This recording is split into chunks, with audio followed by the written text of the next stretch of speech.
Do you Woo! know what we're going to talk about this week? Oh, no.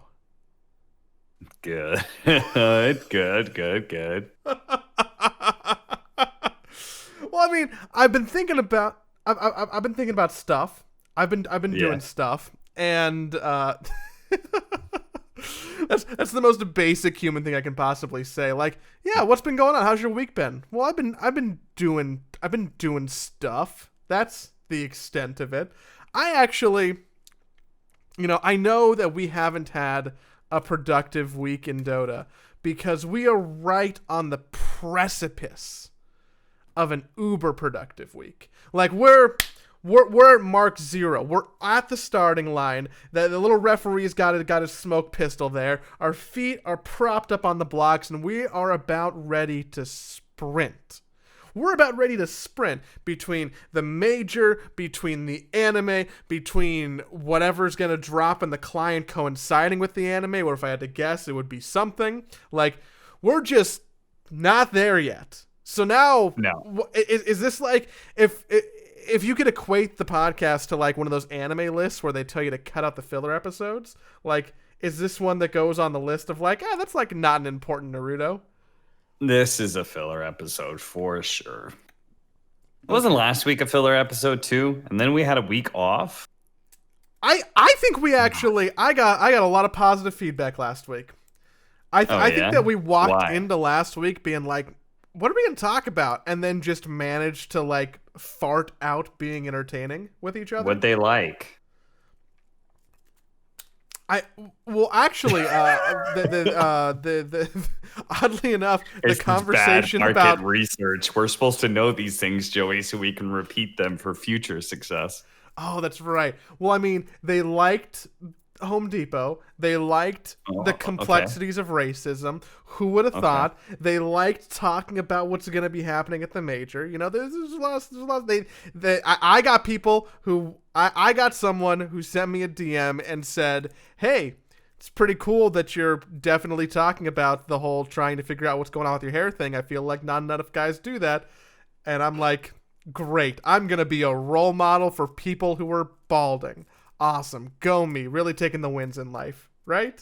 Yeah, that's something that you can do that I just can't, Joey. No Great. matter how hard I try. I'm glad that I finally found something that is my calling that I can say is like mine and my own and I don't have to share with you. I'm just the person who can be very open about thinning hair. Great. Go Yeah, team. I mean, I can shave off all my hair as many times as I want, but it keeps growing back. Mm. Woe is me. Please stop. I had a productive week last week. Yeah, what'd you do this week? I had a productive week since the last time we've talked. I think that I actually did a copious amount of what some people would put in air quotes and call adulting. Okay. I mean, copious amounts of X. I feel like copious amounts of always leads to that phrase ending with some drug. I did a copious amount of cocaine this week, and That's let me retry. I did a plethora of adulting. okay, good job. Plethora feels like oddly scientific when I'm talking about numbers and shit. What kind of adulting are we talking about besides Okay, your hear me job? out. There are 3 things that I did since the last time we talked that I think are mildly interesting, at best. Number 1, I joined you in a club this week. Not like an ins club, but like now we could go to one together in theory because both of us Oh, are inoculated. nice. Which one? Which vaccine did you get? So I got dose 1 of Moderna last Oh, okay. Friday. So you're gonna develop the superpowers? I might develop the superpowers, or my liver might fail in 20. I don't really know. I don't really know. I don't know what our long term mRNA vaccine testing is really gonna come out to be, but whatever. I'll figure that out. And I want to talk about how I got the vaccine. Okay. Because I feel like I am currently living in, I'll be very upfront, a slightly morally gray area. Oh. So, for people who don't know, which is almost everybody, uh, California and Los Angeles, which is in California, are actually doing two different things for the vaccine right now. So in America, if you're not even familiar with how we're doing stuff from the get-go, basically one of the big things that we like to do is states' rights. We got 50-ish of them, and generally the states try to do things differently than the federal government. It's really cool when each different state has a different idea of how to distribute a vaccine, because you can see like which ones work, which ones don't work. You can adjust, you can tweak. A lot of times it's just a clusterfuck. And for situations like this, when you don't have like one central authority telling you what to do, sometimes it makes things worse. Some people would argue better. I'm going to take the stance of it makes things a little bit harder. Furthermore, if you dig down into the state level and look at like the county level, the counties are doing things different than the state's even doing it. So it's like a mini federal state thing, right? So California decided to give a contract to a big network of medical insurance and providers the distribution rights to the COVID vaccine. They were going to track all of California. They were going to help throughout the entire state. And basically, they won the contract to do that, for private industry to do it, not the government. Now, Los Angeles has been distributing the vaccine for a while. And they didn't really want to do what the state was asking them to do. So currently, if you live in LA, there's two different rule books you can go by for getting a vaccine. There's the California rulebook or the Los Angeles rulebook. And the Los Angeles rulebook is looser. So last week, what ended up happening is they said they opened up the vaccine to anyone who is above the age of 18 and has a medical condition that is complicated by COVID.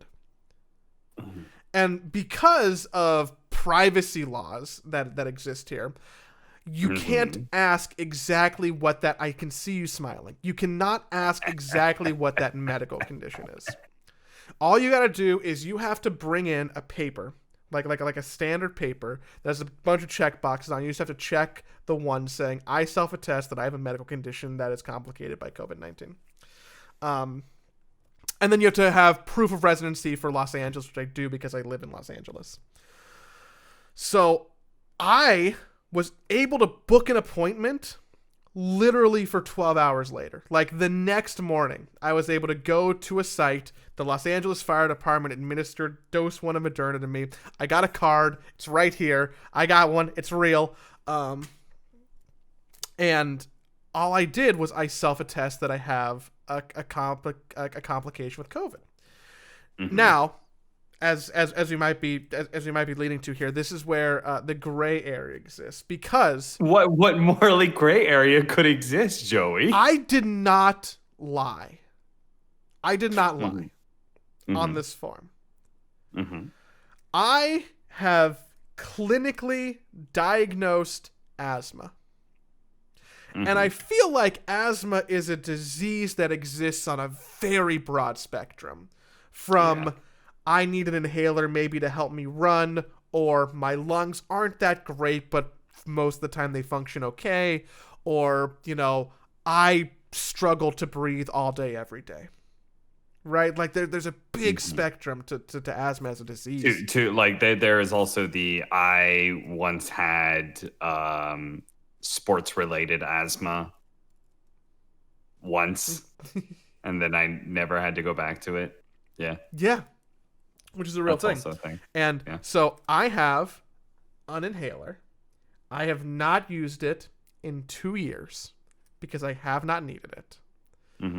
Also, you can see by my BMI, probably because I haven't been working out enough, they might be related. That's fine. I used the fact that I technically have asthma to justify myself getting a vaccine because no one was checking up on me. I didn't need a doctor's note. And I think I ultimately did it because I didn't feel morally bankrupt by it.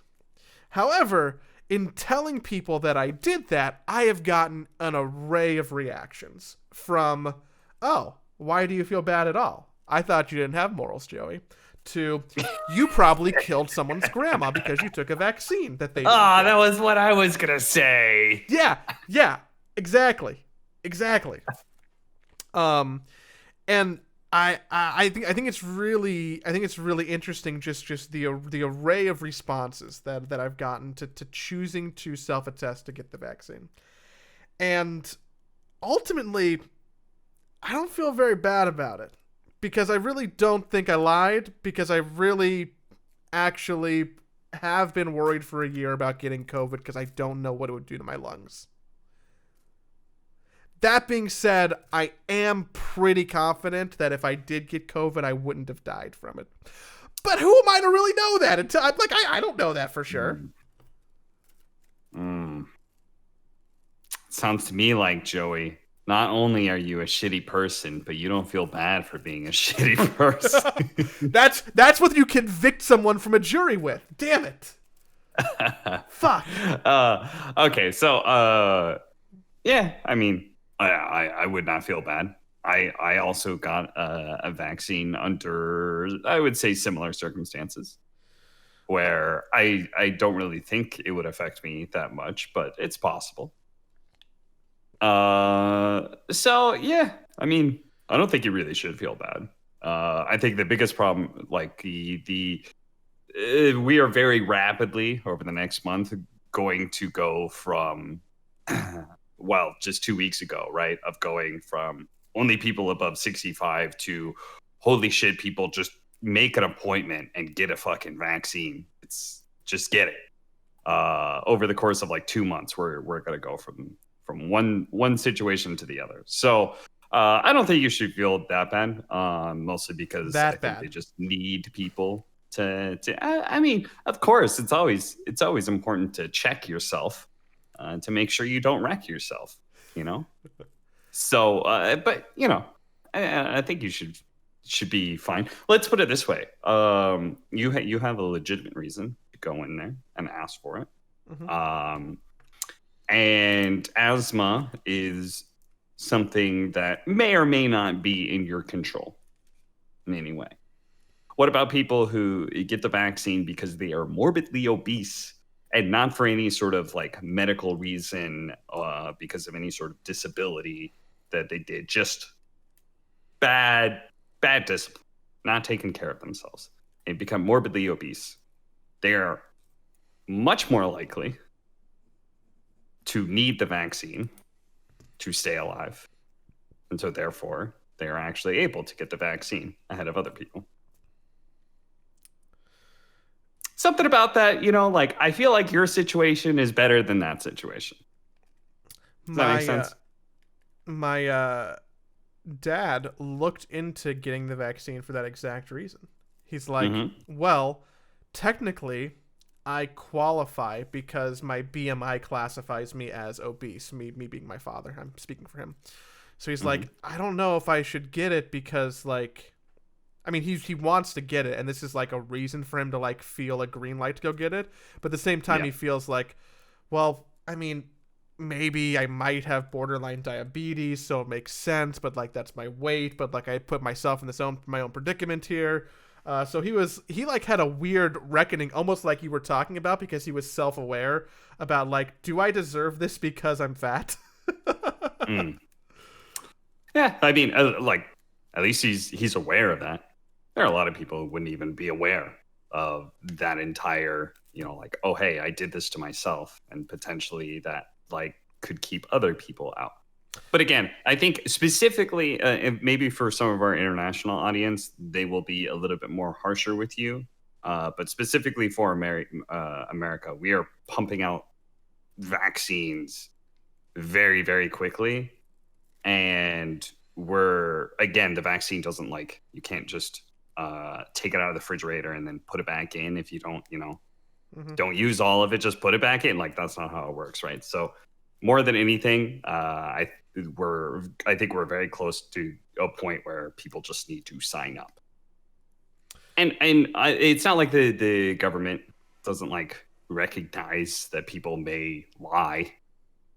I'm sure there are tons and tons of people who have lied about, and they don't have a medical condition at all, not even a small one that they can, They don't back have themselves time up to on. check properly. Yeah, If you think yeah. about the amount of people that they actually have to vaccinate, big picture, no one has Mhm. time for all those doctor's notes. Yeah. And they Um, got to get people in as soon as possible. You pull out 25 vaccines, you got to use those 25 in a day. So I don't think you did any harm at all. I had a don't pretty think you should positive feel bad experience at all. getting it.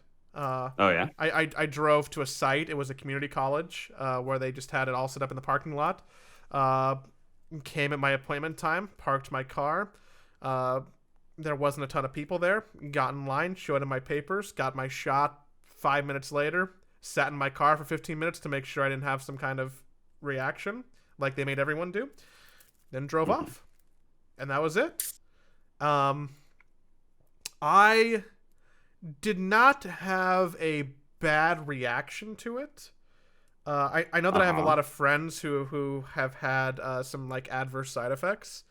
The first night that I took it, I was pretty tired and I slept about 12 or 13 hours. I was pretty tired. So that was probably abnormal. And then I woke up and I have never had my arm be so sore from a shot before. I've gotten a lot of shots. I've gotten a lot of vaccinations, right? Yeah. Like I have never had a problem where my whole arm is just fucking sore. It was like the ass shot one, right? Yeah. It's like it was that we talked about that last time. It's like that level of sore. Yeah. Yeah. Dude, it was really sore. So my recommendation for anyone who is going to be getting a COVID vaccine soon, especially if you're getting Moderna, don't make the same mistake I did, which was to get it in my dominant arm. Because I sleep on that shoulder. That sucked. I couldn't sleep on it. It was just sore and achy and hard to work and use my mouse. Normally I get it on my dominant arm for these sort of things because I'm like, oh, I'm going to use my dominant arm more. So like, as long as you're moving around, the less sore it's going to be. But this one, it's like, no. It's going to be really sore no matter how much you move it around and stuff. Dude, I've never had a vaccine make me that sore, ever. So I have an appointment for my next one in like 3 weeks now, and I'm kind of excited about it. I feel like I'm a couple weeks away from actually having the effects of it. So all I gotta do is hang out for a little bit, and then I'm going to like start to like maybe I will not feel weird if I want to go eat at a restaurant. I don't know. Maybe I'll do that again for the first time.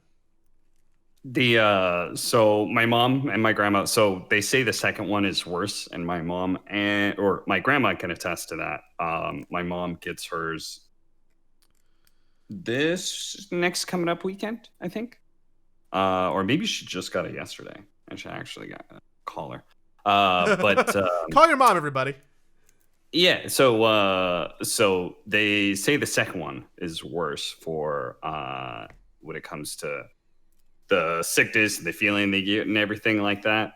Charlie had absolutely no response whatsoever to the first one. Yeah, he was like, yeah, the first one's easy. So what I'm guessing is the symptoms that I got for the Johnson & Johnson one is what you'll be getting for the second one or something close to it, So, yeah, look forward to that in 3 weeks.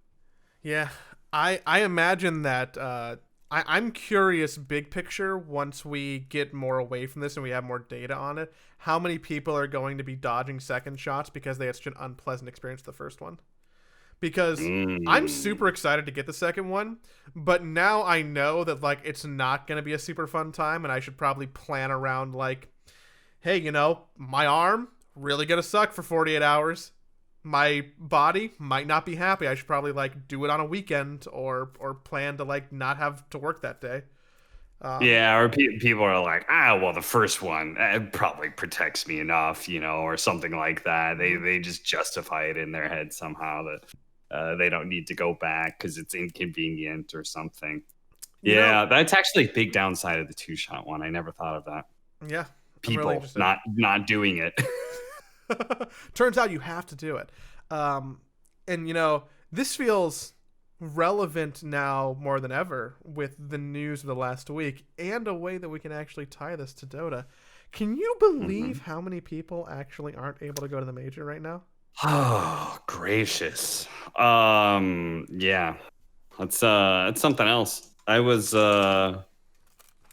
I cannot believe the number of people who ended up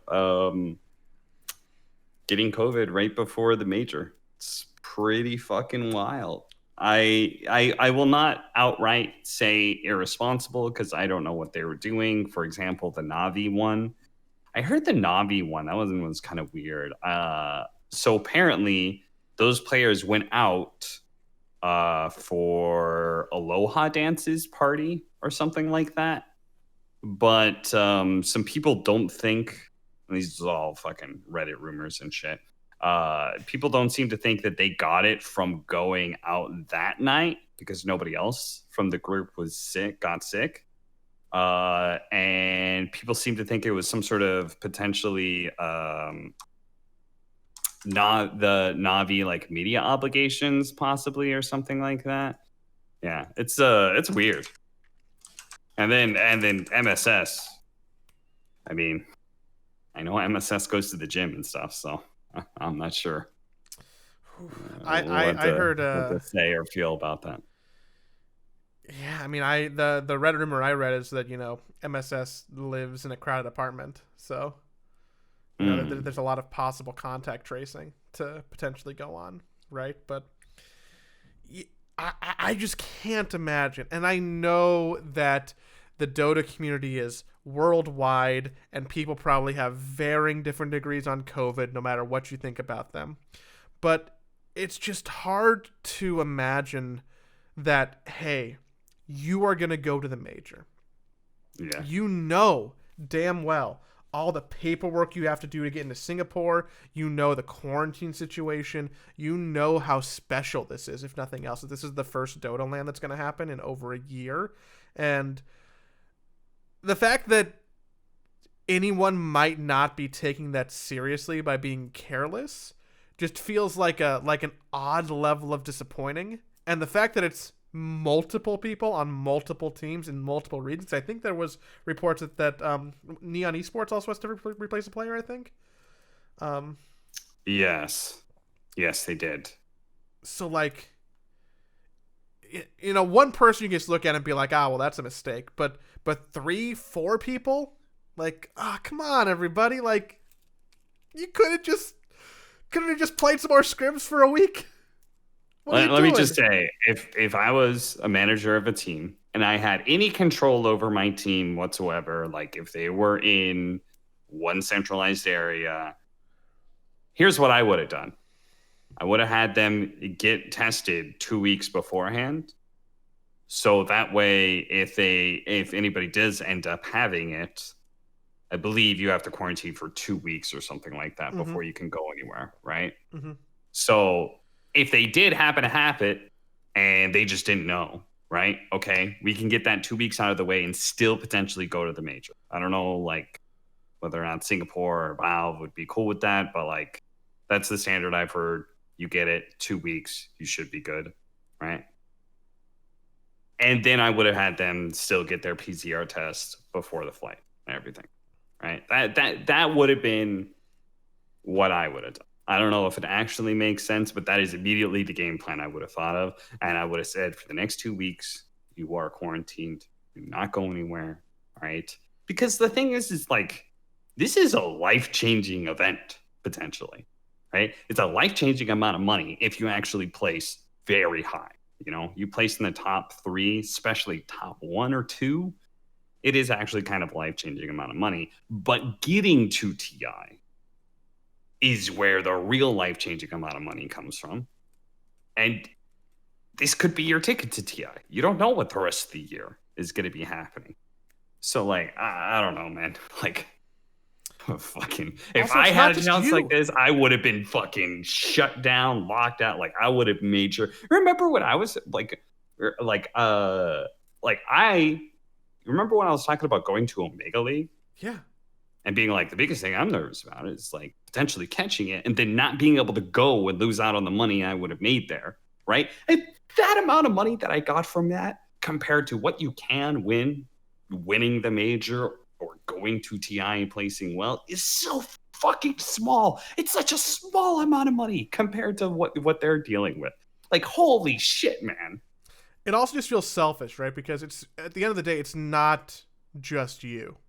It's you, Yeah. your 4 teammates, a manager, maybe some support staff, maybe a coach, right? Depending on what your situation is. Like at the least, it's you plus 4 more people. Probably you plus 5 more people. Everyone has like a coach or a manager or something, right? Like, and now, like I saw Jack talking about it a little bit on Reddit, like just or maybe on Twitter, like the scramble of trying to find someone to replace someone with this short notice. That has to be crazy stressful. Not just from the logistics of like, well, we need someone to fill this role on the team so we can literally play because we need 5 people to play, but like, how do you get someone to even get close to that same competitive integrity that you've had for the last 2, 3, 4, 5+ months now?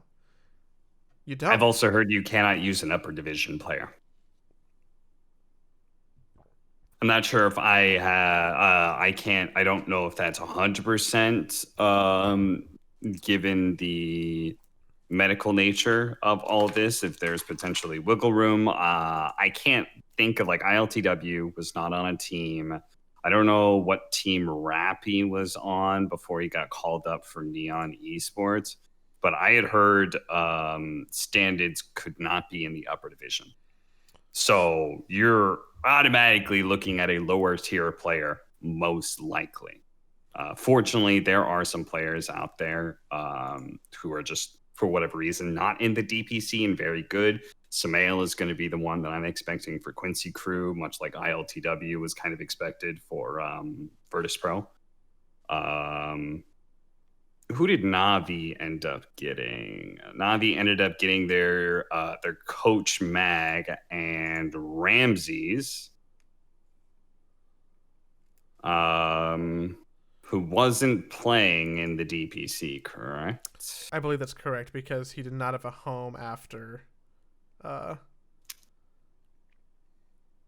They built that stack with Sumail that didn't really work. Yeah, Rappy I think was on the bench for Neon. Yeah, I think he was on Neon, just not he was inactive. I think. Otherwise, I don't see a team for him. So yeah, like that checks out. None of those are upper division players, as far as I can tell. So yeah. Man, this also there's a word that I want that's just really, it's just floating off in my brain. I know when you miss a word, you're actually supposed to use a different one and not acknowledge the fact that your brain stopped working. It's generally bad broadcasting practice because it's uncomfortable and it makes no sense and it really draws things out. But I keep on wanting to say expedite, but that's not the fucking word. It's compounding the stuff that we talked about last week, that now there's these teams that are like seeded into the group stage that look even more broken than they might have before. Yes. And I'm really going to be backing whatever horse comes out of that wild card for real now. Yes, because 3 of the teams are group stage teams that all have a stand-in, and then the other team is Virtus Pro, who had to replace Nightfall because he was also sick, but not COVID related, it seems like. And they replaced him with ILTW, and that's a playoff team. So you're for whatever reason, none of the wild card teams ended up with this. So yeah. Also, wild card teams, man. when I started thinking about this, and really all these reports started coming in over the last week when they trickled in because flights have to start happening. um it was hard for me to not look at it through the lens that I have working and knowing and understanding the Team Liquid machine, Mm-hmm. and comparing that and what we do for our players, not just in Dota, but in other leagues and tournaments, versus what I can only assume is going on at like a player run organization where they don't have like, you know, the support structure or someone to report into or someone to like help them with COVID or say like, hey guys, don't be a fucking idiot, right? Like, I feel like it's easier when you got all these teams where, yeah, you know, Quincy Crew has Jack. And yeah, we probably shouldn't try to lie on MSS. Who knows what his actual situation is. But I just feel like, you know, this is almost a knock on effect of not having serious organizations handling COVID protocol and instead having all these teams that are ultimately just five stacks of people who Yeah. may or may not have varying degrees of caring about the situation. Yeah. Because ultimately, like people are just naturally don't think that these sort of things will happen to them. But when you are in charge of other people, you are more willing to accept that responsibility because it can't happen to you, but it can happen to somebody else. And you're in charge of that somebody else, you know?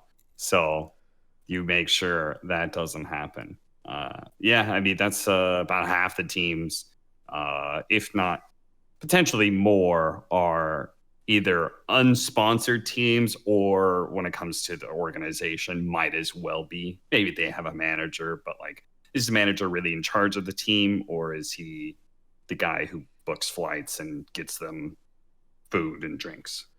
You know, is he really the boss or is he an employee? You know, Managers. yeah, it's when it comes to the high tier orgs, obviously it's just a different power dynamic. So yeah, messy stuff. It's definitely puts a bit of a downer because I was writing the hype reel stuff for this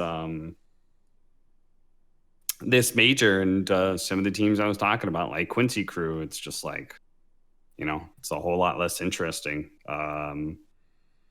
to like hype them up when you know there's something that's already holding them back. So Yeah, it's. I can only imagine the behind the scenes stress and scrambling too of trying to, not just on the team side, but now like looking at PGL, who's got to be like, well, we still got to run an event. yeah, still got to run an event, which does mean that you need to be able to, in some way, because it's a very short amount of time, expedite the stand-ins and stuff. Yeah. Still get teams there in time for them to be able to play. There's probably new paperwork they Some have to get Dota. for these new people who are coming to Singapore that they weren't planning for. Yeah, probably. It's whew. Yeah. I don't know, man. Like if I was a player and one of my teammates got sick, I'd be like, you know, hey, wish the best for you. Hope you get better. In 2 weeks, I'm gonna fucking grill your ass. Please get better. Drink a lot of water. You know, stay safe. Let me know if you need anything. We have to talk. Yeah. You're not killing your own chance. You're killing fucking 4 other people, plus your manager or coach who's put in a lot of time and effort into this for a major that is worth price pool of $500,000. So you get first place that is 40 grand for each individual. A little less, obviously, a lot less with taxes, but a little bit shaved off of the cut that if they have a coach, probably takes anywhere from 2.5 to 5%. Maybe more if you're a really important coach. I wonder what somebody like Zhao 8 gets for their percentage. I wonder if he gets like a full player cut.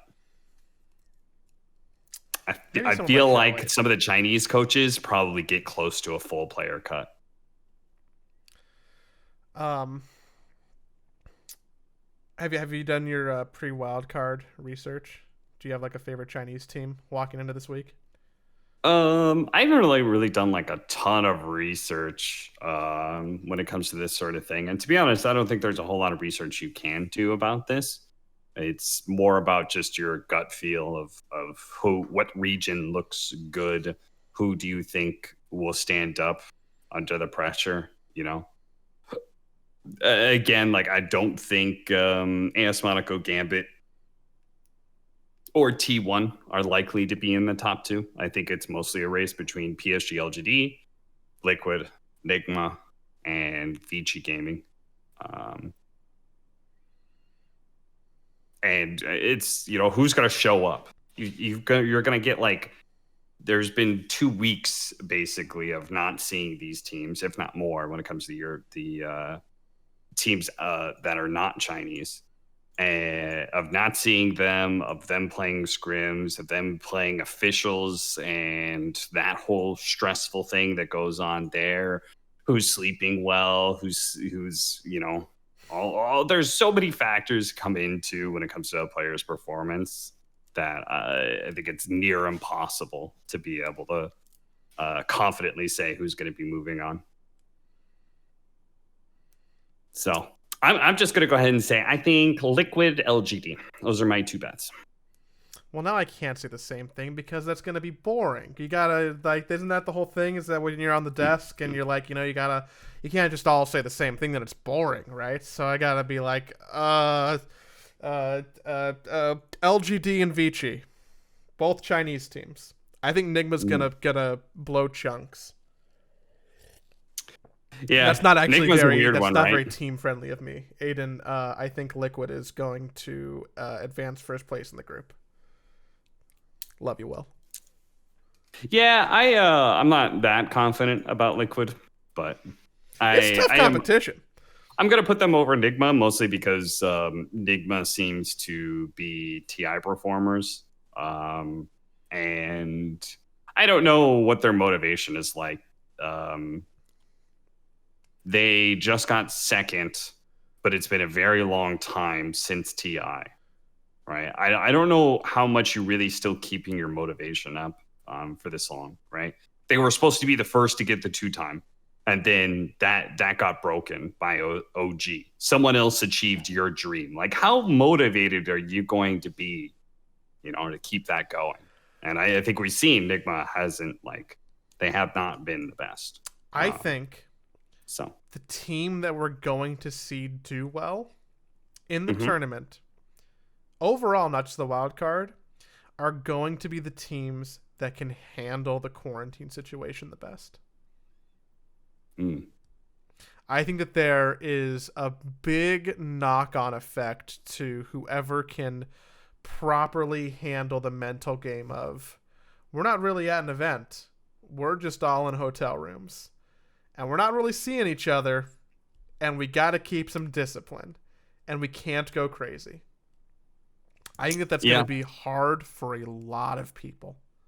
Who can perform with less scrim time, less practice, right? Because they have limited computers. So they have to cycle in teams in order to get their practice time. And then some of the teams are arriving there with like 24 hours to be able to scrim a bit before the games start.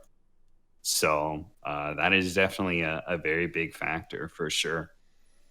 But that obviously requires knowing very intimate knowledge of the teams. Like Liquid, I know Liquid is a team that needs to be able to like really be on top of their game and scrimming and following their procedure that they do in order to be good. Because their ceiling is very high, but their floor is a huge difference. Whereas Secret will show up, there's a 5% difference between Secret, the fucking death machine that rolls over everybody, and Secret, who's like, fuck me, I've won everything. Show up to another tournament, I guess. Like the difference in their play, it doesn't go down that much. So, like, Secret's definitely one of the favorites for sure, just because of their consistency. They fucking won every tournament under the sun. Nobody could fucking challenge them. And only at the very end was there a little bit of light where teams could actually start picking on them a bit. Just a bit, you know? Team Liquid ESL won Germany 2020 champions, everybody. Yes, they did. And that was one of the few times that Secret fucking dipped out. Can I take the stick shift and throw it hard into a different gear real quick before we wrap this bad boy up to talk about something else that is mildly topical and something else that both of our voices are in? Uh-huh. The Slacks-driven community tutorial project has officially launched a V1 before the anime comes out. They got it a couple days ahead of time. There was like a mad dash to get this motherfucker out on the community marketplace. And now it is a thing that people are seeing and talking about and experiencing. And you're an NPC, I'm pretty sure. Am I? Are you? I don't know. I gave Slacks a voice line, but you're an NPC. It was supposed to be a double damage rune or something, but I don't know. I haven't checked it out. I believe you're an Ursa getting a double damage rune. Oh, cool. And I am in there as the voice of our DOTA 2. Please forgive me. Nice. What did you say? Was it supposed to be encouraging people to check out resources outside of the game, such as Reddit? Yeah. Once you finish the actual tutorial, there's like almost like a college fair, or like you know how like a table fair where all the clubs come out and it's like, oh hey, join the rowing club. Oh hey, join the esports club. They basically have all of these NPCs at tables in an area in the base, and it's like, hey, I'm from howdoiplay.com. Hey, I'm from Dota Buff. Hey, I'm from our Dota 2. To kind of, hey, I'm Suns fan, you know, I'm BSJ, watch my stream. To give people direction for community resources. So Jake asked me to send in a VO line for Reddit to like say what we are, and I'm like, fuck, okay. Nice. Do you think you gave the pitch well for our Dota 2? Because I can't. That pitch is a bit difficult if you know the realities of our Dota 2. I think that I did a very good diplomatic job with it. You know? I think I got across the main point that we are the primary English language online community for the game. And that's ultimately like the biggest marquee thing, right? Yeah. Full of a bunch of elitists who are gonna shit all over you. I tried to make it sound more fun than that. Maybe it's false advertising. Are you into scat? Is that how you did it? Do you like bondage? Well, I got a website for you because you're gonna get tied up and gagged. Something interesting that I didn't foresee as a problem and only heard about on release today is that I didn't know that in order to play custom games, you have to play 30 games of Dota. Yeah.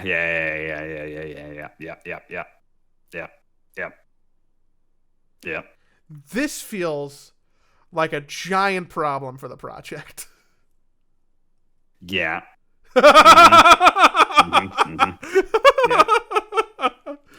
That's a problem. I completely experienced this somewhat recently.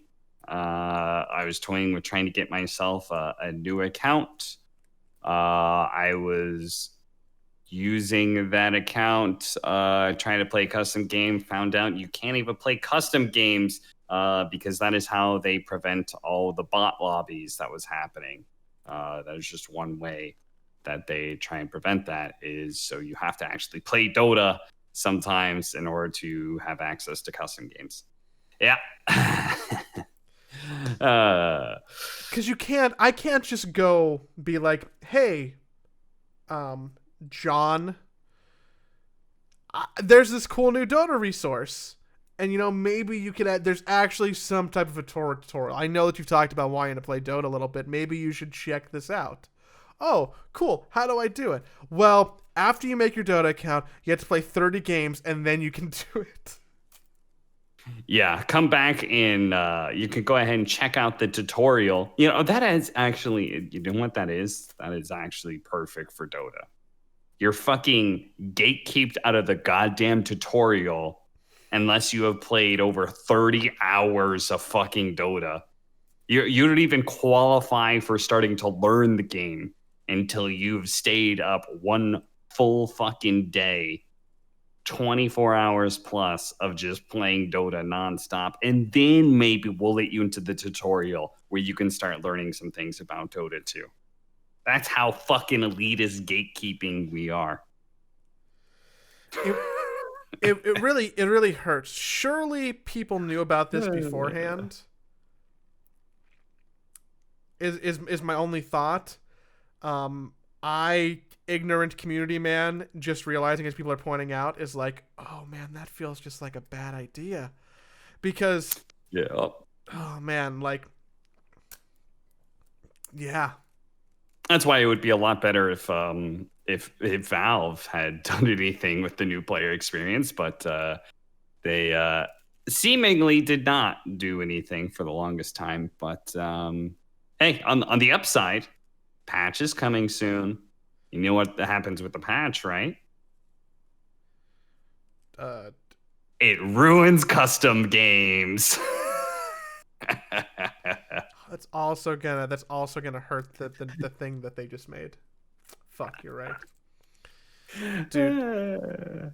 I really want to be supportive of Slacks. I really want to be supportive of everyone who worked really hard on this. I was really happy to help in any way possible. It's hard to just not look at it like a miss, though. For no fault of their own. For no fault of their own. It's hard to not look at it. Fart in the wind. It's hard to not look at it as a miss, which is so disappointing. And I can only sit here hoping, begging, pleading that the new player experience is something that is tied to the release of the anime. Which is this week. Yeah.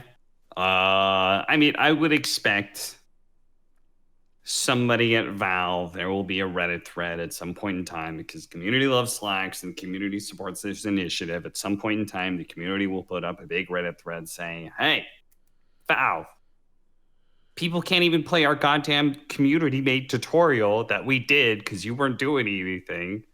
They can't even get access to it unless they've played 30 games of Dota. Like, please fix this. As soon as Valve gets notice of that, they would be total psychos not to do something about it, right? So I have faith that, that'll get fixed, no problem. It's just going to take complaining. That doesn't happen unless a lot of people get angry about it. Yeah.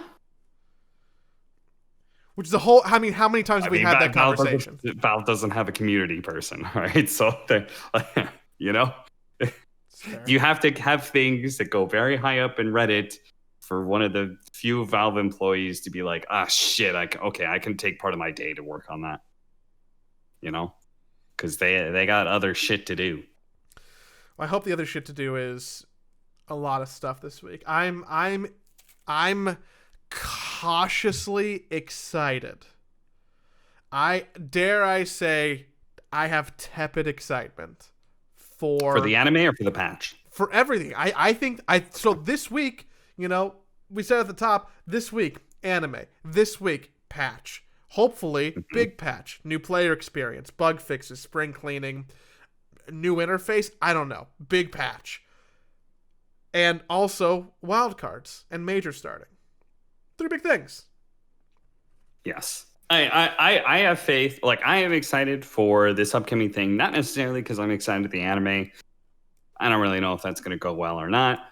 Not necessarily for the major, not necessarily for the patch itself, like, because it's not going to include any gameplay changes or anything, right? Obviously, the major is going to be happening. It's just going to be, here's some content stuff. This is the anime's out. Woo, check that out. But whatever comes alongside of that, I have faith that Valve will do a good job and put together a good product. The reason I have faith in this is because the anime is coming out. Not because it's a good opportunity to get players into the game, but because the world has turned their eyes on Dota and they'll say, what is this? What's going on here? And from my experience, that Valve protects that reputation very well. You know, the world is going to be looking at this, and Valve's going to make sure it's shiny and looks good and all that sort of thing. So, yeah, it is probably selfish, but also true, and just good motivation to make sure that you don't have egg on your face. Yeah, and you know, like again, I don't even think this will actually bring that many people to Dota, but it'll bring some. Non-zero. That's the line I'm going with. It's going to bring a non-zero number of people to Dota, which means as long as there's one, I'm correct, and all I want to do is be right. Before we head out, I don't want to follow or let anyone astray who remembers that however long ago I said I did 3 adult things this week.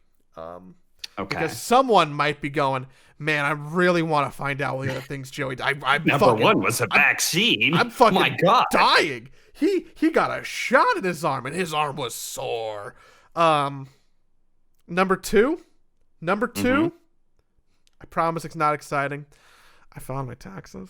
Cap. I'm actually pretty happy that I found my taxes because hey, good job. Not only did I get that stimmy, I got that refund. So like, let's go Vegas, buddy. Let's fucking go party now. We're inoculated. We can go. I never get a refund. That's because you're an independent contractor and you actually don't probably pay taxes throughout the year. So right, you probably But I got a refund this year for the first season is fucking kill me. Yeah. Let me write a big old check to the government. Yeah. Have you ever thought about after I lie a bunch to minimize the amount of taxes that I'm giving in the first place? They might watch the podcast, Cap. I'm joking. That's a joke. Yeah, hold on. You fucking big old kidder. You got me. I got you. Nobody does that. Like, I would never do that. You would never do that. You wouldn't do that? Would our president do that? No. No one would do that. No one listening to this has ever been dishonest on their own taxes. Think of when they made the 7 deadly sins, the 8th implied one is lying to the IRS. So like, you know, and no one breaks those rules either. Third thing. Have you gotten your real ID? Real ID is the upgraded driver's license thing, right? Yeah, the one that you need to fly if you don't have your passport. I don't think so, but I have my passport, so I never really put any effort into it.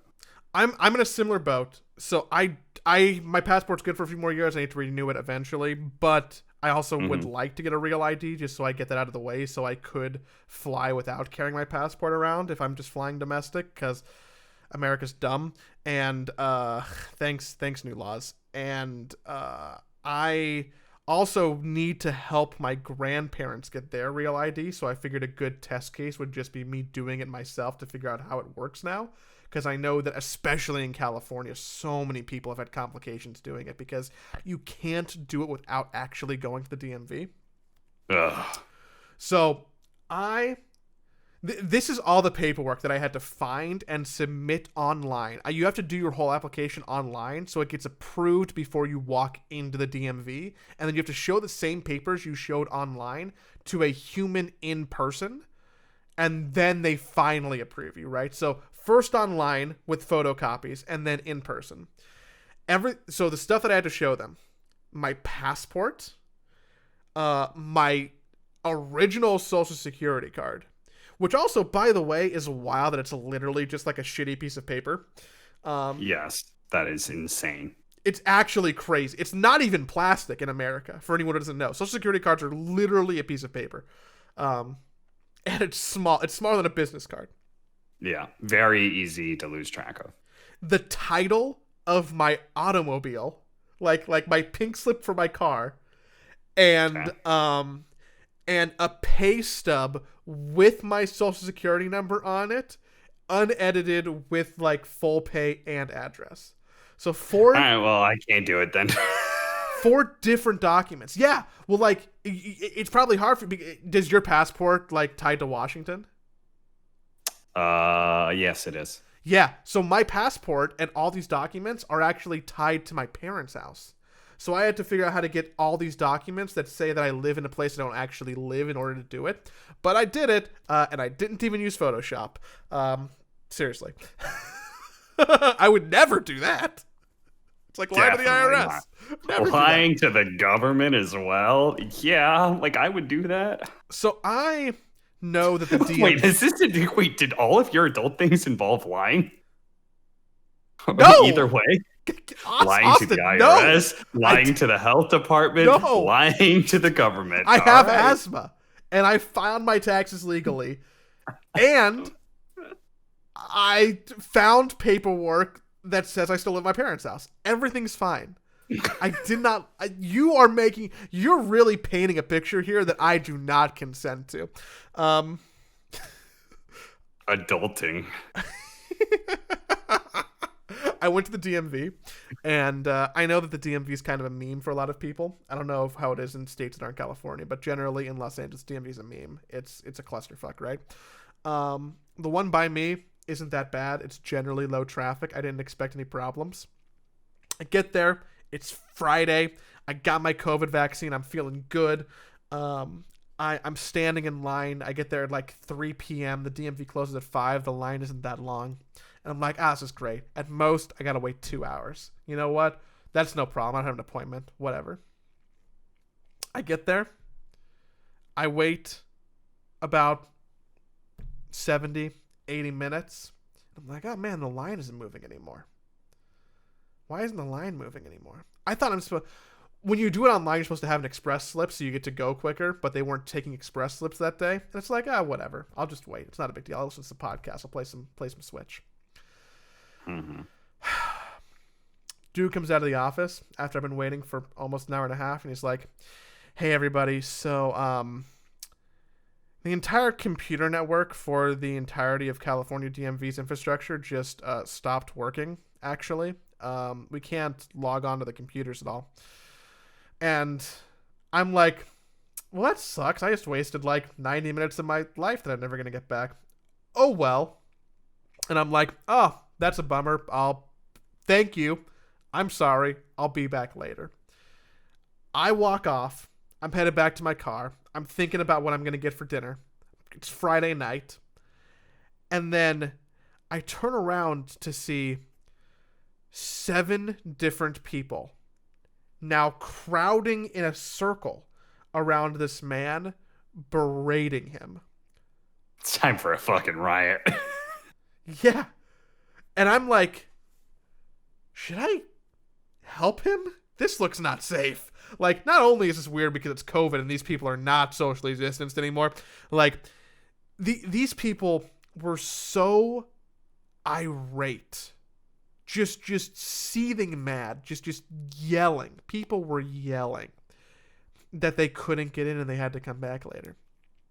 And I just couldn't help but look at that and be feeling almost happy, because I'm like, well, I think I'm pretty well adjusted, because I'm not any of these people.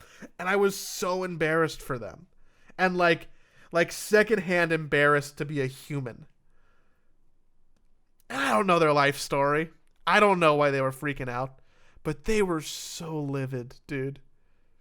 Oh It yeah, was. no, I totally knew where the story was going. As soon as you said that, I was like, oh, the people are gonna be yelling. I And don't then you get started it. talking about walking away, and I was like, wait, where was the yelling? There's gonna be a bunch of angry people yelling at this guy. I don't get And it. then you turned around, and I was like, there's the yelling. Yeah, I don't get it. yeah. I don't get it. I really don't get it. What age would you say they were? They were all older than me. I think. Yeah, The youngest I, person might have been around my age in like a late 20s, but everybody was over 30, and I would say at least 3 of them were over 50. Men, women, a Crayola pack of races. Like, this was not profiled to a certain anything aside from just angry people. And I don't know how people get that angry. I cannot tell you the last time I've got that upset about literally anything. And maybe that's just because I got some other privilege, right? But like, it's wild to me how angry they were. yep, that's what people do. I don't know.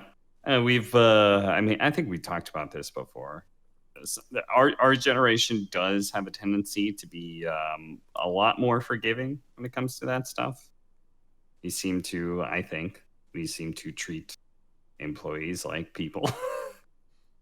And I have to wonder if like some of it is I think some of it's probably internet culture, some of it's probably the whole Karen thing that's going around, but like we have just been seeing so many videos and such, or maybe experience yourself, maybe it's your mom or your grandma or your dad or your uncle or something, that you're just like, ah, they get something goes wrong, they yell at an employee, and you're just like, oh my god, I'm so embarrassed right now. That now then you grow up and you're like, I don't want to be that person. Yeah, I never. don't want to be that. So if I have 2 takeaways to preach about from this, what we started out calling a filler episode of the podcast, 2 takeaways. 1, don't yell at people who are doing their job at the DMV or anywhere. Don't be that Yeah. person. Yeah. 2, if you have not gotten your COVID vaccine, 1, highly recommend. 2nd, don't put it in your dominant arm. Don't put it in your dominant arm. And 3, feel free to lie about it. No, that's not the message for giving people. Cut the line. Cut the line. Jesus. You're going to have the IRS and HIPAA on your ass. Good. They could all come to my apartment. I dare them. Is there anything else? Anything I got going on? So I'm going to be a part of this project. I haven't signed the contract, so I'm kind of dropping this a little bit early, but I'm going to be joining this project called esports.gg. That's what I got going on. Bless you. Thank you. I'm going to be the sorry if that was loud. I'm going to be the face of DOTA for esports. I'm going to be doing content for them. As if you're not already. As if I'm not already. That's true. That's true. I mean, that is why they contacted me. They said, you're the face of DOTA. After Slack said no, and we didn't know who else to contact. And I got you.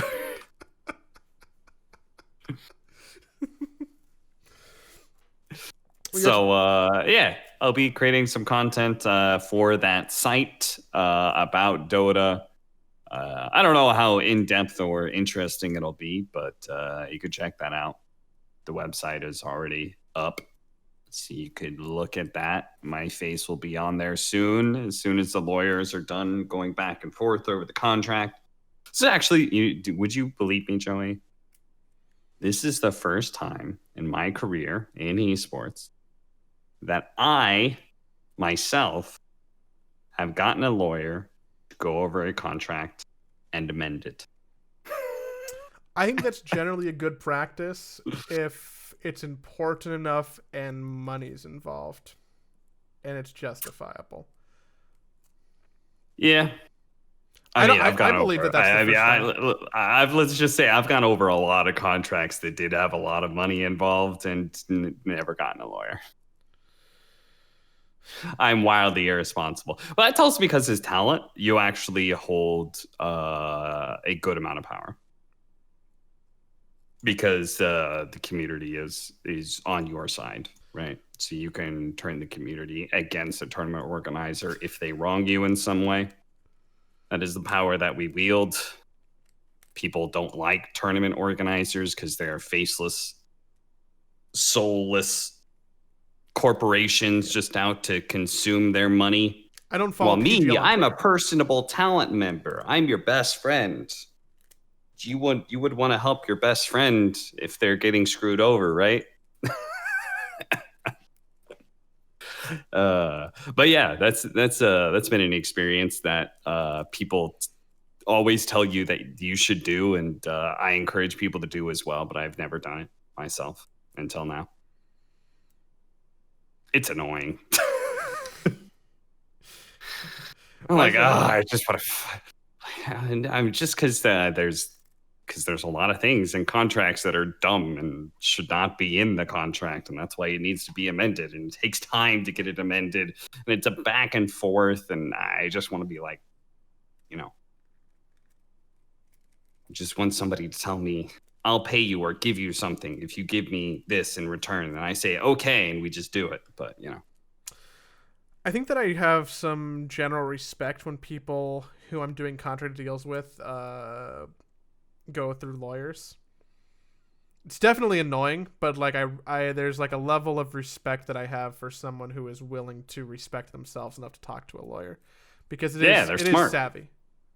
Yeah, I just I can't think of the last contract that that I signed that I felt was that I needed a lawyer.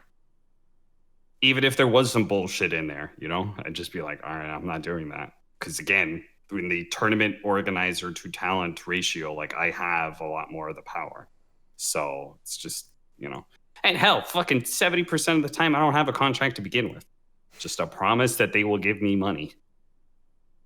So, yeah. Well, we'll have to plug. We'll plug the site. We'll share your content. I'm excited to see what you're making for them. I'm excited to see what might pop up there over the major, maybe, if stuff gets figured out. Yeah, I want to get some content out for the major. Obviously, it's a really good time for that. That is, so that's what's been going on with me. And then the only other thing is today I played Outriders. Have you seen that game? It's a new Square Enix game. It's got a demo on the Steam store right now. No, is that the? I think I actually saw that at the Sony show or demo last week. There's someone who's moving really fast. It looks like Mass Effect, basically. Looks a lot like Mass Effect. It's one of those space games. Yeah, it's pretty good.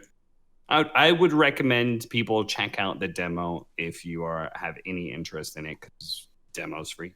It's got a good amount of content. You have to sign up with Square Enix, but that's annoying. But it is what it is. I'll have to put that on my list. I played a boomer game this week. I replayed Link to the Past.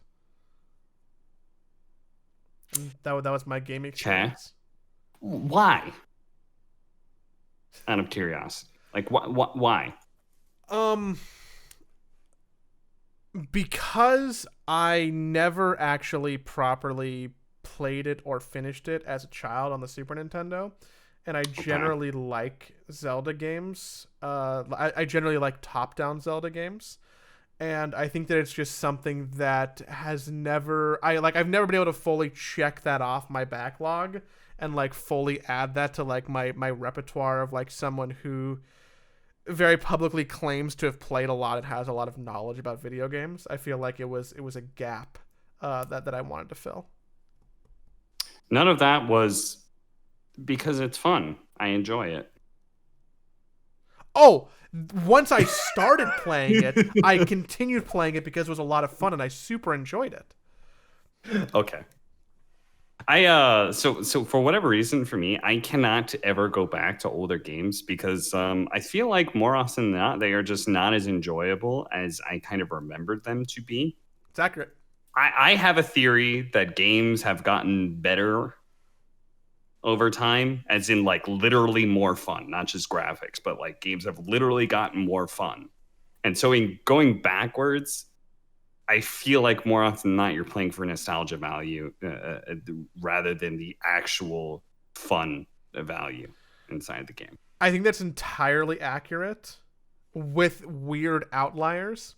Like I would Okay. argue that like Super Mario World on the SNES is still better than most Mario games. Um, Okay.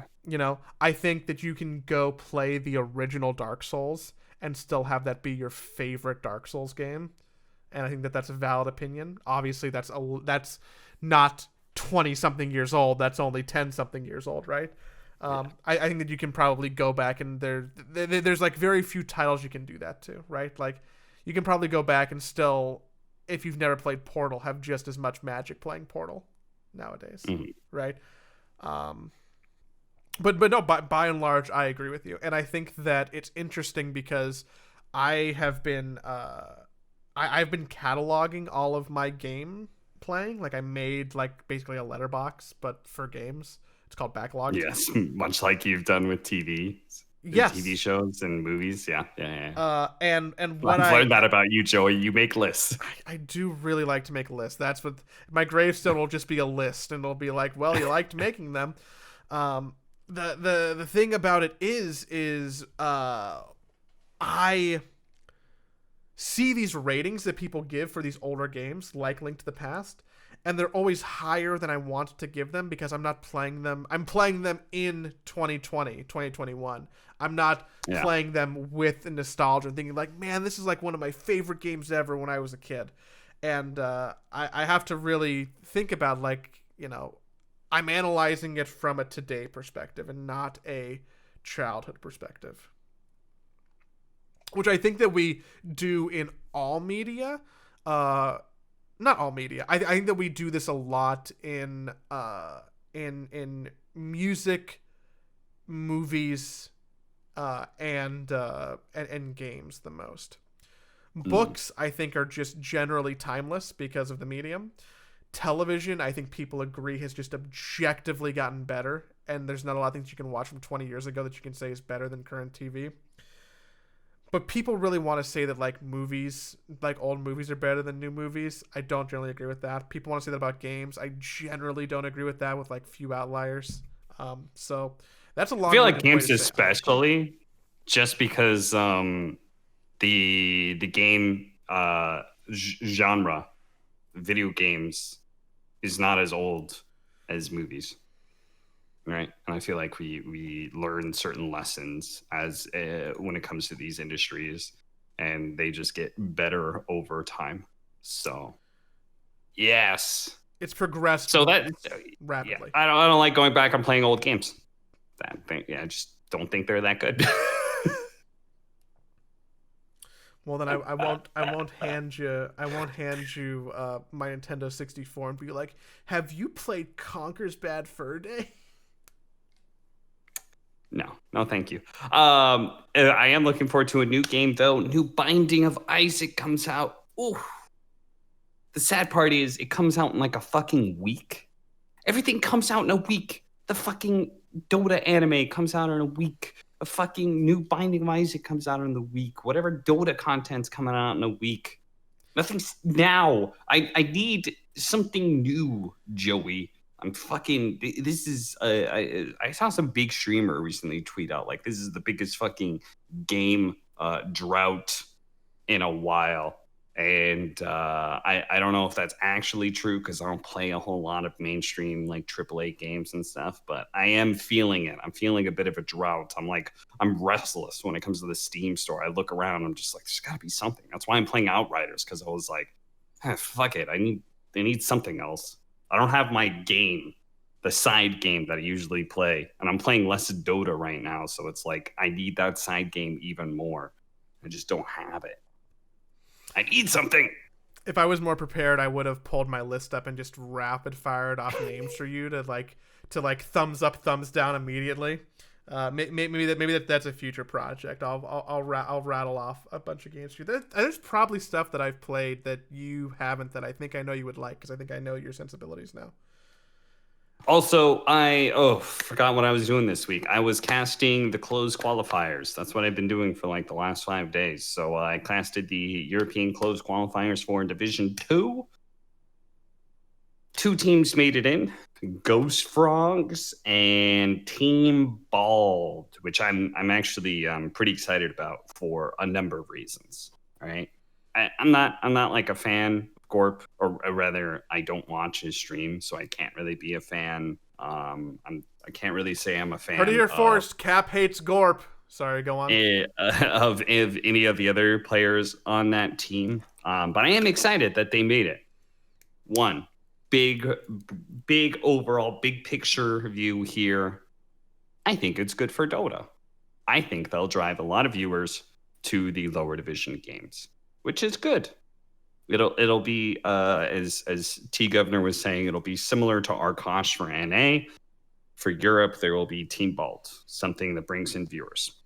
Good stuff. But does that really drive my personal like happiness that much? Am I really going to be getting all that much out of it? Not really. How much will it actually affect Dota 2 esports? Not enough that you can ever tell. Okay.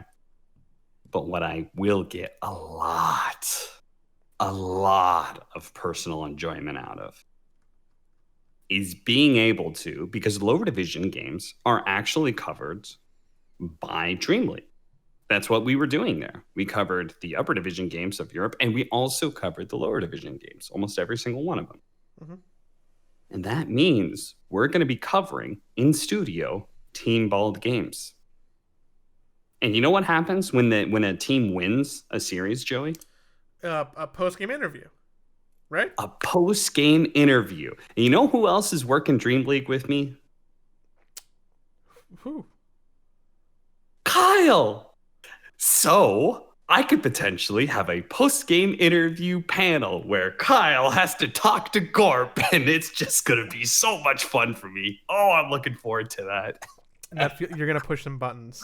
Oh, yeah, baby. I'm going to ask Gorp about streaming questions right in front of Kyle and just see what happens, you know? Oh, it's going to be delicious. I cannot wait for that. Someone's going to have to get Kyle a mute button. Like the funny thing to do there is you actually just have like a producer off camera, and you get Kyle all round up, and you just cut to the producer who just like pushes Kyle's mute button, then you cut back to Kyle who's just like not speaking anymore, or his mic's cut. The thing is, I don't think either one of those people can hold back. They're gonna snipe at each other. I mean, Kyle will probably do less of it because he has to have some modicum of It's his job. It's his job. But Gorp there's nothing to restrain him from stopping at Kyle. And Kyle can't stop himself from responding. So, it's going to be just a delicious little bit of drama that's going to make my day just better, So #1 Team Bald fan in the Dream League studio. Yeah, dude, I was telling T Governor, I was like, I want this team to do well. It'll be good for Dota, et cetera, et cetera, et cetera. And then I remembered. I was like, Gorp and Kyle will have to interact. They'll have to talk to each other instead of writing blog posts and stream clips about each other. Fucking great. Well, until then, it's going to be a minute till we get back to the Dream League studio, because first we have to take the entire major, which kicks off between this and the next side bowl. So we'll be back next week, hopefully with a patch, with some anime, with some wild card results. But until then, I think people just gotta join in your misery of not knowing what to do until the Dota happens. I know what I'm gonna do. What are you gonna do? I'm gonna take a bath. Oh, hey, one more thing. Mid1 got fired from OG. Who do you think's gonna replace him? I don't think it's gonna be Anna. It'll eventually be Anna, though. That's fucked up. Anna is inevitable, like the heat death of the universe. He's coming.